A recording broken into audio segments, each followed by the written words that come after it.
తెలుగు మన మాతృభాష. అది మృతభాష అయ్యేటువంటి పరిస్థితికి వచ్చిందా? ఇప్పుడున్నటువంటి పరిస్థితుల్లో ఎంతమంది పిల్లలు తెలుగుని చదవటం, రాయటం చేయగలుగుతున్నారు? ఎంత పర్సంటేజ్ ఉన్నారు? ఒకసారి కామెంట్ చేయండి. మరి ఈ తప్పు ఎవరిది? మార్కుల కోసం మాత్రమే అనేటువంటి స్కూల్స్ది, ర్యాంకులు మాత్రమే అనేటువంటి పేరెంట్స్ది కాదా? మరి ఈ తప్పుని సరిచేయాల్సినటువంటి బాధ్యత మాత్రమే కాదు, కర్తవ్యం మనది.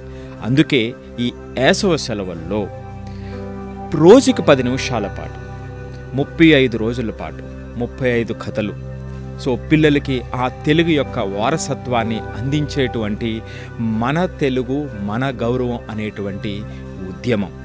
సో మీ యొక్క బాధ్యత మాత్రమే కాదు, కర్తవ్యాన్ని నిర్వర్తించాల్సినటువంటి సమయం ఇది.